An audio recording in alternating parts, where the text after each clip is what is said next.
In the early months of World War II, American pilots in the Pacific learned a brutal truth.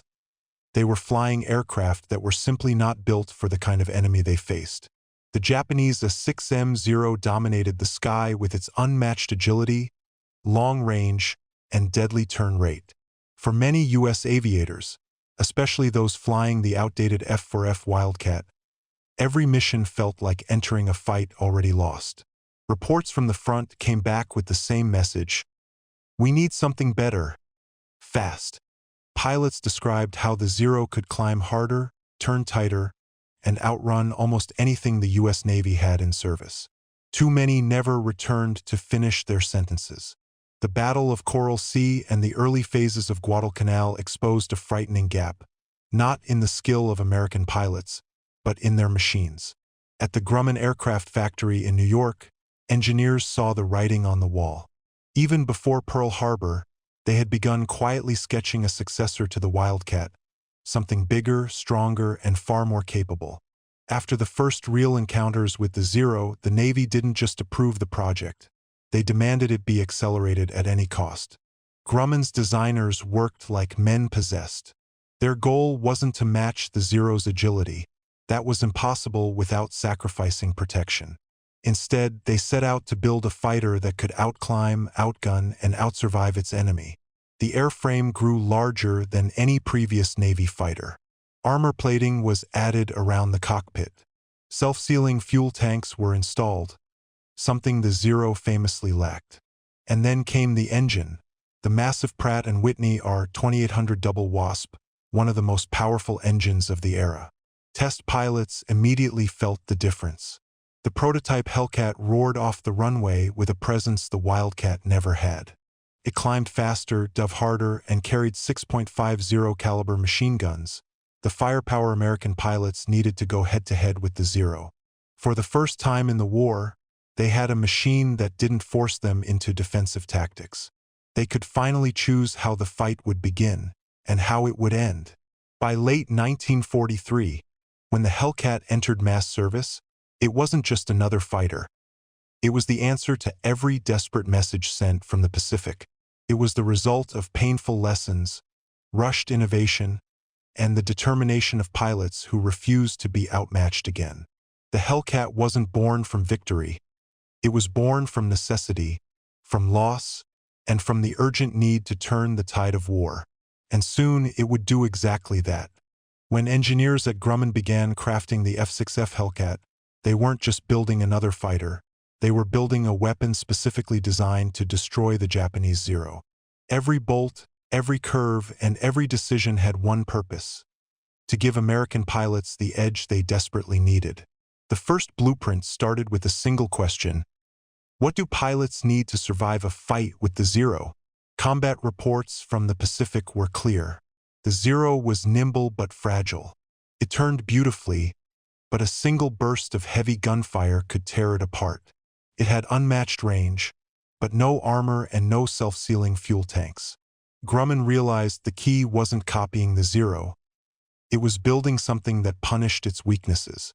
The engineers began with the heart of the Hellcat, the powerful Pratt & Whitney R2800 Double Wasp engine. Producing more than 2,000 horsepower, it gave the Hellcat a terrifying climb rate and explosive acceleration in a dive. Pilots no longer had to fear being outpaced. They could dictate the fight. The Zero could turn tighter, but the Hellcat could strike faster and hit harder.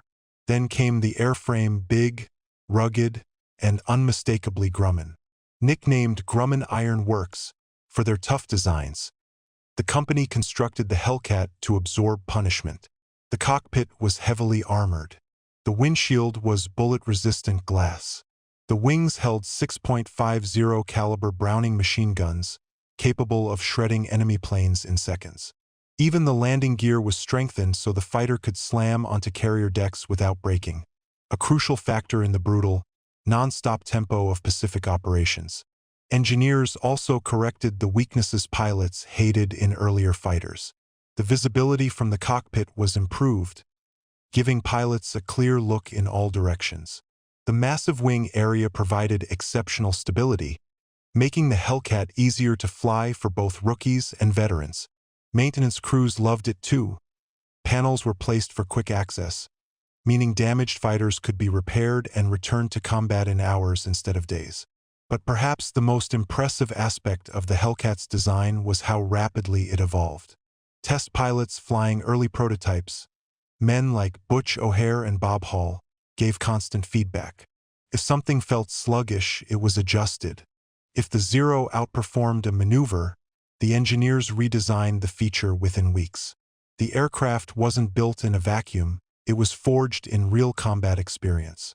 By the time the Hellcat was ready for deployment in 1943, it had become something extraordinary. A fighter engineered not just to compete with the Zero, but to dominate it. In the hands of U.S. Navy pilots, it achieved one of the most lopsided kill ratios in aviation history: 19 enemy aircraft shot down for every Hellcat lost. The Hellcat's success wasn't luck. It was the result of bold engineering, relentless testing, and a single focused mission: ensure America owned the skies of the Pacific. The F6F Hellcat's baptism of fire came not in a quiet skirmish, but in one of the most decisive turning points of the Pacific Air War. When the aircraft first took to the skies in late 1943, American pilots were still fighting an enemy that had dominated the air since Pearl Harbor, the Japanese Zero. But with the Hellcat's arrival, the balance shifted almost overnight. The first major test came during the U.S. offensive in the Gilbert and Marshall Islands. Pilots from VF-1, VF-5, and VF-6 climbed into their brand-new Hellcats, many of them flying combat for the first time. As they approached the islands, radar operators watched dozens of blips appear, Japanese fighters scrambling to intercept the invasion. For nearly 2 years, the sight of Zeros diving toward American carriers had meant danger and loss. This time, pilots felt something new: confidence. When the two forces clashed, the difference was immediate. Hellcats dove with power unseen in earlier American fighters. Their .50 caliber guns ripped through enemy wings and fuel tanks. Zeros tried to turn inside them, just as they had done successfully since 1941, but the Hellcats' improved climb rate and dive speed let American pilots choose when and how to fight. For the first time, the Japanese realized the skies no longer belonged to them. In these early battles, one story became legendary: the attack on Tarawa. As Marines fought desperately on the beaches, Hellcats flew constant cover overhead.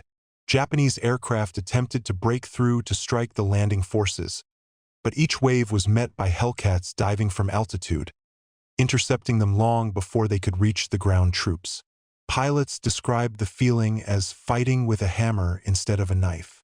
The Hellcat didn't need finesse, it had raw power. Then came the Battle of the Philippine Sea, later known as the Great Marianas Turkey Shoot. Hundreds of Japanese aircraft launched from distant bases, intent on crushing the American fleet. But the Hellcat was ready. Vectoring in with precise radar direction, they tore through the incoming waves. Pilots later joked that the battle felt like shooting training targets. In reality, it was the end of Japanese carrier aviation as a serious threat. By the end of the campaign, the numbers told the story better than any report. Hellcats achieved air-to-air kill ratios no one had imagined possible. Rookie pilots who had never even seen a Zero before scored multiple victories in a single sortie. Veterans who had struggled through the dark days of 1942 suddenly found themselves flying the most dominant fighter in the Pacific. The Hellcat's first battles didn't just prove it was better than the Zero, they reshaped the war. With air superiority secured, American carriers could strike deeper, amphibious assaults could advance safely, and the Japanese Navy was forced into a defensive posture it could never escape. The war in the Pacific changed the moment the Hellcat entered combat. And from that first baptism of fire, it never looked back. When the Hellcat entered service, it wasn't just the aircraft that changed the Pacific Air War, it was the pilots who flew it. By 1943, American aviators were no longer inexperienced rookies facing veterans of China and Southeast Asia. They were becoming masters of the sky, shaped by brutal combat and a revolution in air tactics. The new doctrine was simple: Don't fight the Zero where it's strong. Fight it where it's helpless. Hellcat pilots trained relentlessly in diving attacks, energy fighting, and teamwork. They learned to climb high above the enemy, strike from advantage, and escape before a Zero could turn on them. The Hellcat's powerful engine made this strategy brutally effective. A single, well-timed dive could shred an enemy formation before they even reacted. One of the most famous demonstrations of this came from Commander David McCampbell, the leading American ace of the Pacific. During the Battle of the Philippine Sea, McCampbell and his wingmen intercepted a massive Japanese strike group. Instead of charging blindly, he used textbook Hellcat tactics, climbing, turning into the sun, and diving at the perfect angle. In one sortie, he shot down 7 enemy aircraft. Later, he would down 9 more in a single day, a record still unmatched. But mastery wasn't only about individual skill. American pilots perfected section tactics, flying in pairs and fours so that no pilot was ever alone. One pilot attacked while his partner covered him, watching for enemy fighters trying to pounce from behind. This teamwork proved deadly to Japanese aviators, who were trained for individual duels rather than coordinated group engagements. Carrier air groups turned their flight decks into classrooms. Pilots studied enemy aircraft performance charts, memorized turn rates, and practiced emergency maneuvers until they were muscle memory. They learned how to use radar guidance to intercept incoming waves, how to break up bomber formations, and how to conserve energy for extended dogfights. Every lesson was paid for with the blood of earlier pilots, and now the survivors were wielding that knowledge with precision. One tactic became legendary: the high-side guns pass.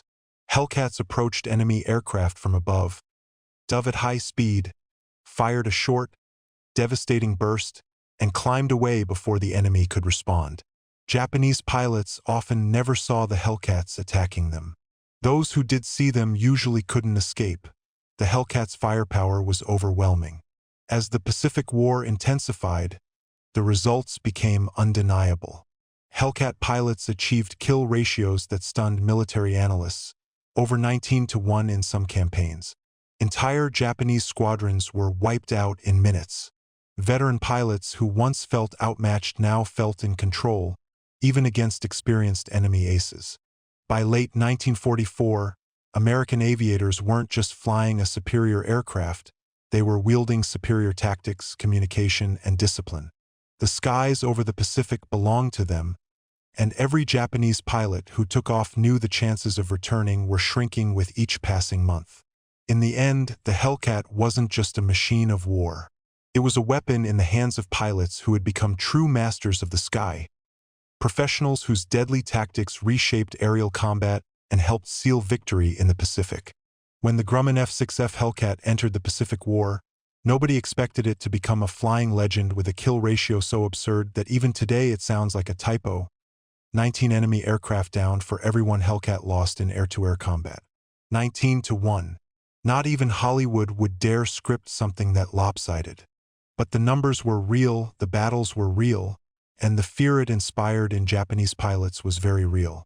The story of the Hellcat's 19:1 dominance begins in early 1944, when the U.S. Navy launched a series of massive carrier strikes across the Central Pacific.